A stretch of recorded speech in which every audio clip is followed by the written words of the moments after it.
Zombies Ate My Neighbors is the type of game that could succeed on its premise alone. However, it is a game that is just as fun as it is a brilliant idea. It's every B-movie and classic horror movie ever made rolled into an awesome action game. And when you think about it, there really aren't that many games like Zombies Ate My Neighbors. We've got our Resident Evils and our Silent Hills which deliver the scares, but how many games pay homage to and make fun of everything great and ridiculous about horror movies?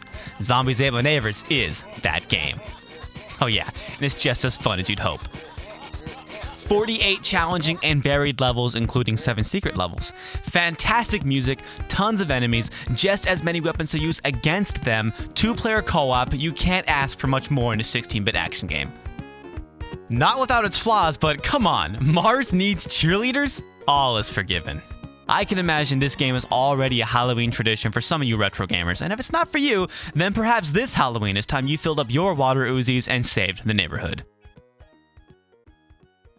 The premise is simple. Everything from zombies to Martians, chainsaw maniacs to killer toy dolls, giant ants to giant babies, werewolves to vampires are out to terrorize your neighborhood.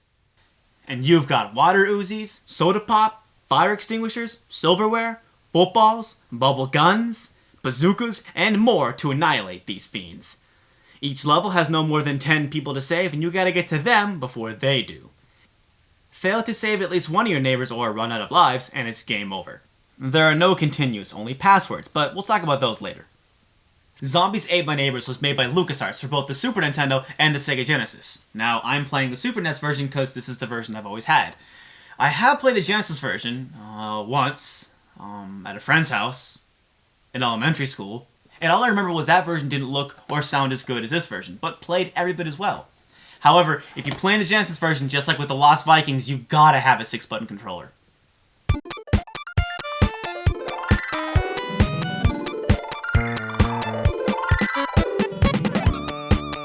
Man, there sure is a hell of a lot of game here. Counting all the secret ones, there are 55 undeadly levels in total, each with dozens of enemies, weapons, and items.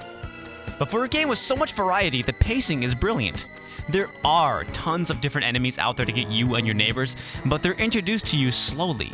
The first 10 or so levels are essentially training, establishing new enemies, weapons, and tricks level designers use to hide secrets one piece at a time. This gives you plenty of time to experiment with the many, many items and weapons to be found. Everything can be killed with enough hits from your water Uzi, but what are you, stupid? Experiment a little. Every baddie has a weakness, and you're given ample time to find these weaknesses. And you're going to need to experiment with what you find, because it's not long before the designers start throwing everything at you. It's sink or swim, buddy. But you're seldom ill-equipped. There's stuff hidden everywhere. In cupboards, behind curtains, behind piles of sand, in bushes, underneath enemies. Collecting and managing your stuff is essential for survival and requires some careful consideration. Should you plow right into a room and potentially waste precious ammunition and health to save a victim, or do you hold out and risk their death and look for a better way in? It's something to think about because often the game deliberately gives you doors you don't need to waste keys opening. Yep, there's the exit. You've saved all the victims, but there's still parts of the level to explore. Should you leave now or stick around and keep looking for more items? You expire, but the monsters never stop coming. Is it worth the risk to search out for more items? You can never have too much stuff, right? It's up to you. And again, with so much variety, you have the freedom to go through each level in a different way. Want to save keys? Don't want to find a way around? Blast your way through. Or you can do what I like to do sometimes, is use a monster potion and just smash your way through. Don't want to go through the trouble to save a hard-to-reach victim? Fuck, let them die. You don't have to save them all. But for each one you let die, there's one less to save in the next level. So be careful, or soon you'll be scrambling to find just one lone victim. There's a lot of running and gunning to do, but if you don't stop and think things through, you won't last long. But then again, though it is a tough game, it's not without its minor flaws. And these minor flaws push the game into that sort of gray area where it just might be too tough for some people.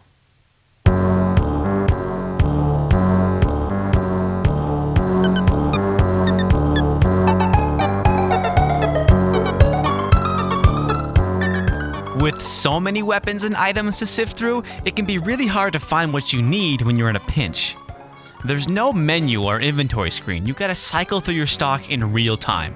and you can't cycle backwards, so don't be too quick on that inventory scroll. If only you could pause the game and cycle through your inventory like you could in UN Squadron. But alas, you can't, since that would ruin the co-op mode. So Zombies Ate My Neighbors is a little tougher than it should be. Now, a true retro gamer is never scared of a little old school challenge, and this problem isn't as bad when you got a buddy playing with you, but it would still be challenging if there wasn't this problem with inventory management. And then pile on a pretty strict hit detection that makes it harder to hit enemies and pick up items than it should, and you got a game that you will not finish on your first or even fifth try. This ain't a walk in the park, but it's never overwhelming, or at least not till way late in the game where it should be a little overwhelming. And speaking of the difficulty, I have a confession to make. I've never actually beaten this game, but that's only because the passwords don't save your items.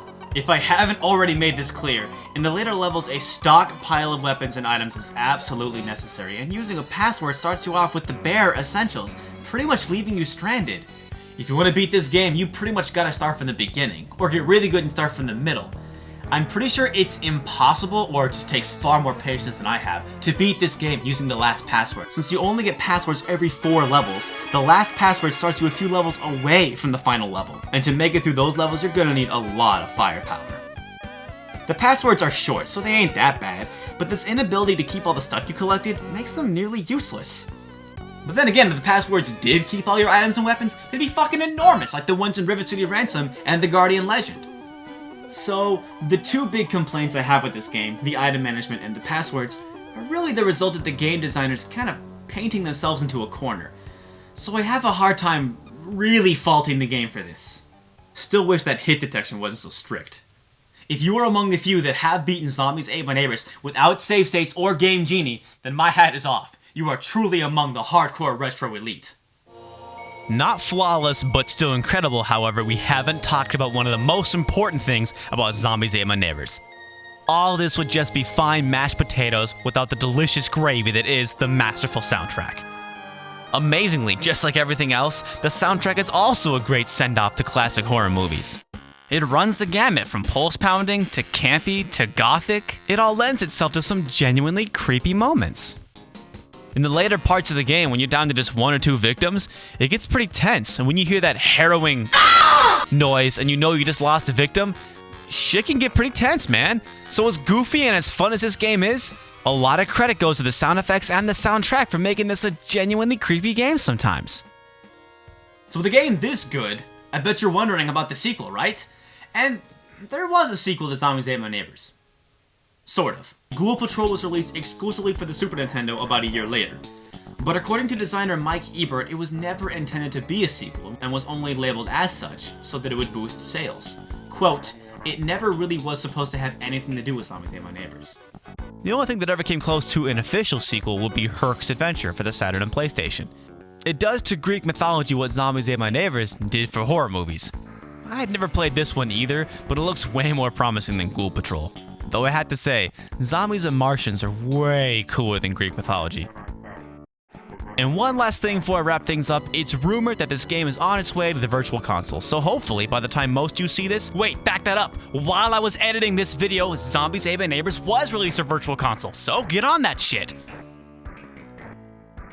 Alright, so that's 3 years, 3 Halloween videos. How about we end with some hilarious Halloween jokes? Why did the vampire go to the orthodontist? To improve his bite! What do you get when you cross a vampire with a snowman? Frostbite! What is a vampire's favorite holiday? Thanksgiving. Oh, this is gold material. What kind of streets do zombies like best? Dead ends. What is a skeleton's favorite musical instrument? The trombone. What do ghosts add to their morning cereal? Blueberries. Oh, hold on, I got plenty more.